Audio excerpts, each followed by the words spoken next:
வணக்கம். இரவு நேர பிரதான செய்திகளின் ஊடாக நர்மதா சிறையில் முதலில் தலைப்புச் செய்திகள். ஆகஸ்ட் மாதத்தில் லிட்ரோ எரிவாயு கொள்கலன் விலையில் மாற்றமில்லை. கடும் மழையின் எதிரொலி கட்டன் கொழும்பு பிரதான வீதியில் ஒரு பகுதி தாளிறங்கும் அபாயம். ரஷ்யா உக்ரைன் போரில் மீண்டும் பதற்றம், இரு பக்கமும் தீவிரமடையும் தாக்குதல்கள். இனி விரிவான செய்திகள்.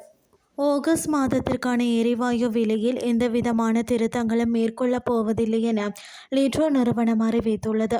அதற்கமைய ஏற்கனவே விற்பனை செய்யப்படும் விலையிலேயே எரிவாயு கொள்கலன்களை கொள்வனவு செய்ய முடியும் என அந்த நிறுவனம் குறிப்பிட்டுள்ளது.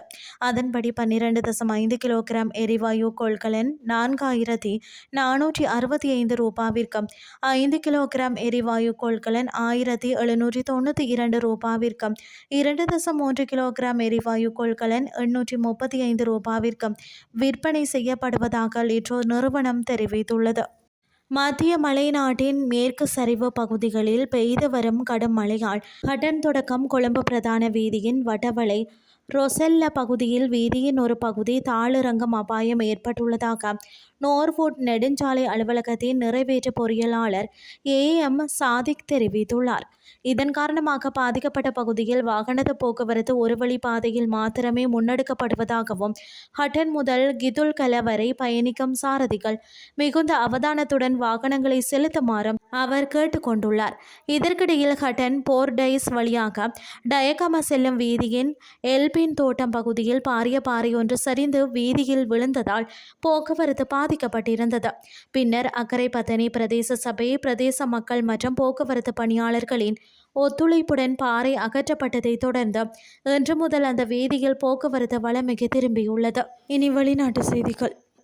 ரஷ்யா மற்றும் உக்ரைன் நாடுகளுக்கு இடையே மீண்டும் தீவிரமடைந்துள்ள பரஸ்பர தாக்குதல்களில் உயிரிழப்புகளும் காயங்களும் ஏற்பட்டுள்ளதாக இரு நாட்டு அதிகாரிகளும் தெரிவித்துள்ளனர்.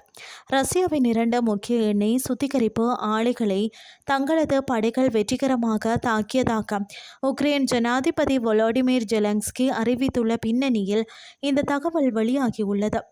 இந்த நிலையில் ரஷ்யாவின் யாரோஸ்லாவ் பிராந்தியத்தில் அமைந்துள்ள ஸ்லாவ் நெப்ட் யானோஸ் எண்ணெய் சுத்திகரிப்பு ஆலையின் மீது நடத்தப்பட்ட ட்ரோன் தாக்குதலில் 4 காயமடைந்துள்ளனர். தாக்குதலுக்கு உள்ளான இந்த ஆலை ரஷ்யாவின் மிகப்பெரிய எண்ணெய் சுத்திகரிப்பு ஆலைகளில் ஒன்றாகும்.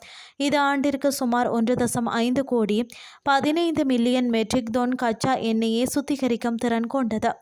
ஆலையை இலக்கு வைத்து தாக்குதல் நடத்தப்பட்டதாக ஜெலன்ஸ்கி உறுதிப்படுத்தியுள்ளார். இருப்பினும் ட்ரோன்கள் சுட்டு வீழ்த்தப்பட்டதாகவும், அவற்றின் இடிபாடுகள் விழுந்துள்ளதால் எரிபொருள் சேமிப்பு தொட்டிகள் சேதமடைந்த நகரின் மேல் புகை மூட்டம் சூழ்ந்துள்ளதாகவும் யாரோஸ்லாவ் பிராந்திய ஆளுநர் தெரிவித்துள்ளார். இதேவேளை உக்ரைனின் பல்வேறு பகுதிகளை இலக்கு வைத்து ரஷ்யா நடத்திய தாக்குதல்களில் பொதுமக்கள் உயிரிழந்துள்ளனர். இந்த நிலையில் உக்ரைனிய கோதுமையை சுமந்து சென்ற கப்பல் மீது ரஷ்யா நடத்திய தாக்குதலில் ஒருவர் உயிரிழந்துள்ளதுடன் 3 காயமடைந்ததாக உள்ளூர் ஆளுநர் தெரிவித்துள்ளார். கார்கிவ் தொடருந்து நிலையத்தில் இலக்கு வைத்து ரஷ்யா நடத்திய வான்வழி தாக்குதலில் 2 உயிரிழந்துள்ளனர். பாலாகிலியா பகுதியில் இடம்பெற்ற மற்றொரு தாக்குதலில் 3 உயிரிழந்துள்ளதுடன் பலர் காயமடைந்துள்ளதாக உக்ரைனின் அவசர கால சேவை பிரிவு உறுதிப்படுத்தியுள்ளமை குறிப்பிடத்தக்கது. செய்திகள் யாவும் நிறைவடைகின்றது.